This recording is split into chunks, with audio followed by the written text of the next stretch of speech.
ఏమైందిరా అలా డల్గా ఉన్నావు? నీకే రామాంజన్వి, నువ్వు ఎలాగైనా చేయగలవు. ఈ సంవత్సరం గవర్నమెంట్ టెక్స్ట్ బుక్స్ అన్ని మార్చింది. సో మొత్తం అంతా కూడా మారిపోయింది సిలబస్. సో ఏమీ అర్థం అవ్వట్లేదు, ఏం చేయాలో అర్థం అవ్వట్లేదు నాకు. టెన్షన్ ఎందుకు దండగా, మన గౌరీ సార్ ఉండగా. సో అందుకని మనకి ఏంటంటే ఈ సంవత్సరం 6th క్లాస్ నుండి 9th క్లాస్ వరకు సో మొత్తం గవర్నమెంట్ టెక్స్ట్ బుక్స్ అన్ని కూడా మారాయి కనుక సో 6th నుండి 9th క్లాస్ వరకు ఉన్న మ్యాథమెటిక్స్లోని కాన్సెప్ట్, అన్ని ఎక్సైజ్ ప్రాబ్లమ్స్, అన్ని example problems, try this do this, మొత్తం అన్ని సమ్స్ కూడా మన ఛానల్లో సారు ఈ సంవత్సరం మనకి ఎక్స్ప్లెయిన్ చేయబోతున్నారు కనుక సో నువ్వు దేని గురించి వరి అవ్వద్దు. కాబట్టి ఛానల్ని సబ్స్క్రైబ్ చేయండి, లైక్ చేయండి. Hi friends, welcome to Gauri smart channel. ఈరోజు మనం 9th క్లాస్లోని కోఆర్డినేట్ జామెట్రీ యొక్క ఎక్సైజ్ నెంబర్ 3.2లోని అన్ని ప్రాబ్లమ్స్ ఇన్ డీటెయిల్గా నేర్చుకుందాం. ఇంకా ఆలోచించకుండా వీడియోని స్టార్ట్ చేద్దాం. ఈ ప్రాబ్లమ్స్ మీకు అర్థం అవ్వాలంటే దీని యొక్క కాన్సెప్ట్ ఖచ్చితంగా మీరు చూసి రావాల్సిందే. సో ఒకవేళ ఎవరైనా కాన్సెప్ట్ చూడకుండా లేదంటే కాన్సెప్ట్ తెలియకుండా వస్తే ఈ వీడియో అర్థం అవ్వదు కనుక కింద డిస్క్రిప్షన్లో కాన్సెప్ట్ వీడియో ఉంటుంది, అది చూసి అప్పుడు ఈ వీడియోకి రండి. Write the answers of each of the following. What is the name of the horizontal and vertical lines drawn to determine the position of any point in the Cartesian plane? So ఇదంతా Cartesian plane అనుకుంటే horizontal line మనం draw చేస్తాం. ఈ horizontal లైన్కి మనం ఒక పేరు పెడతాం. ఏం పెడతాం? X axis. అదేవిధంగా ఒక వెర్టికల్ లైన్ డ్రా చేస్తాం. సో వెర్టికల్ లైన్కి కూడా మనం ఒక పేరు పెడతాం. ఏం పెడతాం? Y axis. అదే అడుగుతున్నాడు. ఒక కార్టేసియన్ ప్లేన్లోనే ఒక పాయింట్ డినోట్ చేయడానికి మనం 2 లైన్స్ డ్రా చేస్తాం కదా, ఆ 2 లైన్స్ పేర్లు ఏంటని అడుగుతుంది అనమాట. So what is the name of the horizontal and vertical lines drawn to determine the position of any point in the Cartesian plane? So ఏంటి ఆన్సర్ ఏంటి? The x axis and the y axis. The x axis and the y axis.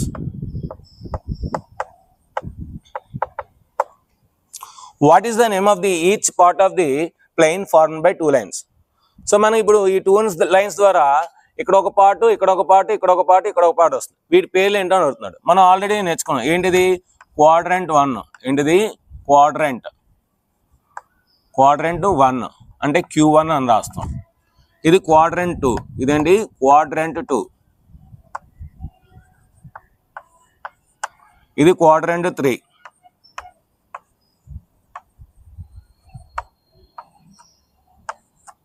Q3. ఇది quadrant 4.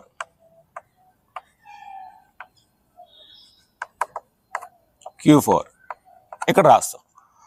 What is the name of the each part of the plane formed by 2 lines? So ఏం రాస్తాం మనం ఇక్కడ? Quadrants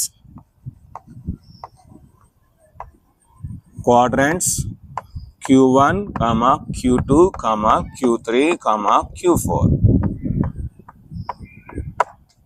next, write the name of the point where this 2 lines intersect. So ఈ 2 lines ఎక్కడైతే intersect అవుతాయో ఓ అవుతుంది. దాని యొక్క నేమ్ అడుగుతున్నాడు. సో ఏమవుతుంది మనకి? ఇది మనకు ఆల్రెడీ తెలుసు, ఆరిజిన్. ఏంటిది? ఆరిజిన్ అంటమాట. సో కనుక దీని ఆన్సర్ ఏంటి? Solution origin. సో అంతేనండి, ఇంకేం అవ్వలే. ఆరిజిన్ కావాలంటే దీన్ని మనం 0,0తో డినోట్ చేయొచ్చు. సో ఆరిజిన్ ఓ 0,0. నెక్స్ట్ మనం ఈ రోమ్లోని సెకండ్ ప్రాబ్లంకి వెళ్దాం. దీని యొక్క స్క్రీన్ షాట్ తీసుకో. ఇప్పుడు మనం సెకండ్ ప్రాబ్లం చూద్దాం. See the given figure, write the following answers. So ఈ ఫిగర్ని చూసి మనం ఆన్సర్స్ని రాయాలన్నమాట. సో ఇక్కడ మనకి ఏముంది? ఎక్స్ యాక్సిస్ ఉంది, వై యాక్సిస్ ఉంది, కొన్ని యొక్క పాయింట్స్ యొక్క లొకేషన్ ఉంది. సో మీకు ఆల్రెడీ చెప్పాను పాయింట్ లొకేషన్. ఒకటి చెప్తాను చూడండి. ఫర్ ఎగ్జాంపుల్ నేను ఈ పాయింట్ తీసుకున్నాను అనుకోండి. ఫర్ ఎగ్జాంపుల్ ఈ పాయింట్ అనేది మనకి వై యాక్సిస్ నుండి ఎంత డిస్టెన్స్లో ఉందో దాన్ని ఎక్స్ కోఆర్డినేట్ అంటారు, దాన్ని ఎబ్సిసా అంటారు. ఎక్స్ యాక్సిస్ మనకి ఎక్స్ కోఆర్డినేట్ కావాలంటే అది వై యాక్సిస్ నుండి ఎంత దూరంలో ఉంది. The perpendicular distance from the y axis is called x coordinate.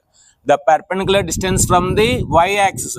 So y axis నుండి ఎంత దూరంలో ఉంది?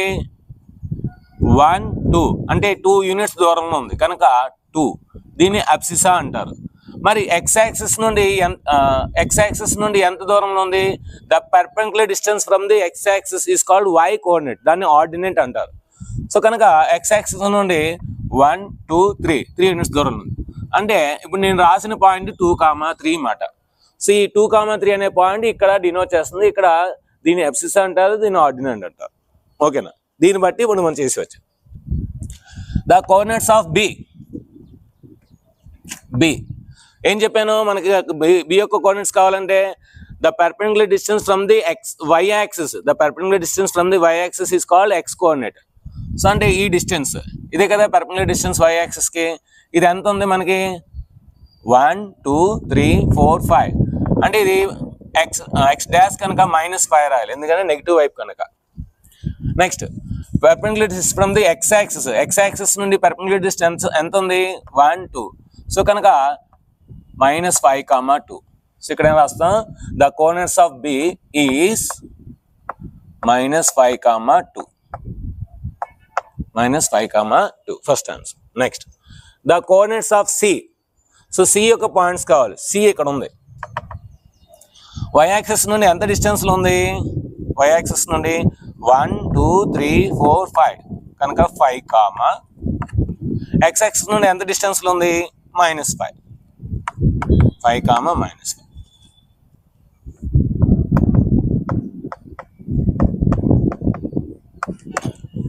The point identify the coordinates -3, -5. -3, -5 దగ్గర ఒక పాయింట్ ఉందంటే దాన్ని ఐడెంటిఫై చేయమన్నాడు. -3 x యాక్సిస్, -3, -5 ఈ పాయింట్ -3, -5 అంటే అది ఏ point E. The point E. The point is E. The point identify the coordinates 2, -4. 2, -4 దగ్గర ఒక పాయింట్ ఉందంట, దాన్ని ఐడెంటిఫై చేయమన్నాడు. 2, -4 అంటే x యాక్సిస్ 2 దగ్గర బయలుదేరాలి, -4 G. ఇదేంటి 2, -4. 2, -4 G for Gauri. The point is G. Great.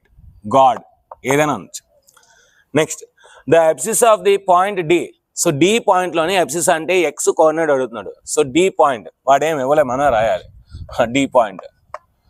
So ఇది మనకి x నుండి మనకి ఏంటి 6 కదా, 6 and 2, 6, 2. సో 6 x యాక్సిస్ దగ్గర 6 ఉంది, y యాక్సిస్ దగ్గర 2 ఉంది. సింపుల్ గా మనం చెప్పుకోవాలంటే x యాక్సిస్ మీద 6 ఉంది కనుక 6, y యాక్సిస్ మీద 2 ఉంది కనుక 2, 6, 2. సో ఇందులో అబ్సిసా ఏంటి 6, 2లో 6 అనేది అబ్సిసా కనుక ఇక్కడ the abscissa of the point D is 6. The ordinate of the point H యొక్క ఆర్డినేట్ అంటున్నాడు, అంటే y కోఆర్డినేట్ అడుగుతుంది అనమాట. సో ముందు H పాయింట్స్ రాస్తే అప్పుడు y కోఆర్డినేట్ ఏమంటో వస్తుంది. సో x మీద ఏముంది -5, y మీద ఏముంది -3 కనుక ఆర్డినేట్ ఏమవుద్ది -3 అవుద్ది. రెండో తీసుకోనమాట is -3. Next the coordinates of the point L యొక్క కోఆర్డినేట్స్ అడుగుతున్నాడు. L ఇక్కడ ఉంది. ఇక్కడ perpendicular distance from the y axis లేదంటే x వాల్యూ లేదు కనుక 0, 5 మరి y వాల్యూ 5 కనుక 5, x యాక్సిస్ నుండి 5 యూనిట్స్ దూరంలో ఉంది కనుక is 0, 5. The coordinates of the point M అనేది x యాక్సిస్ మీద ఉంది, అంటే y యాక్సిస్ నుండి పర్పెండిక్యులర్ డిస్టెన్స్ ఉంది. ఎంత ఉంది, y యాక్సిస్ నుండి -3 యూనిట్స్ దూరంలో ఉంది. కానీ x యాక్సిస్ నుండి పర్పెండిక్యులర్ డిస్టెన్స్ లేదు, అంటే ఇక్కడ మనకి 0, అంటే y వాల్యూ ఇది, y కోఆర్డినేట్ అనేది ఉండదు, ఎందుకంటే perpendicular distance from the x axis లేదు. సో అసలు y డిస్టెన్సే లేదు కనుక 0 అన్నమాట. ఈస్ -3, 0. సో దీని యొక్క స్క్రీన్ షాట్ తీసుకోండి. ఇది ఫ్రెండ్స్ ఈరోజు వీడియో అన్నమాట. సో వీడియో మీకు బాగా అర్థమైంది అనుకున్నాను, నీట్గా ఈచ్ అండ్ ఎవ్రీథింగ్ ఎక్స్ప్లెయిన్ చేశాను. సో మీకు కనుక ఈ చాప్టర్ అర్థం కాకపోతే కాన్సెప్ట్ చూసి మళ్ళీ ఒకసారి రండి, ఈ వీడియోకి ఖచ్చితంగా అర్థమవుతుంది. సో వీడియో నచ్చితే మీరు ఖచ్చితంగా మంచి కామెంట్స్ ఇవ్వండి. So super star, marvellous, excellence, ఎక్స్ట్రాన్స్ మంచి కామెంట్స్ ఉన్నాయి. అదేవిధంగా మీ యొక్క పేరు, మీ యొక్క స్కూల్ పేరు, మీ యొక్క జిల్లా పేరు రాయండి. వీడియో నచ్చితే లైక్ చేయండి, షేర్ చేయండి, కామెంట్ చేయండి, సబ్స్క్రైబ్ చేయండి, మీ ఫ్రెండ్స్ అందరికీ షేర్ చేయండి. Thank you very much. Bye. If you like this video, you just like and subscribe the channel and share this video.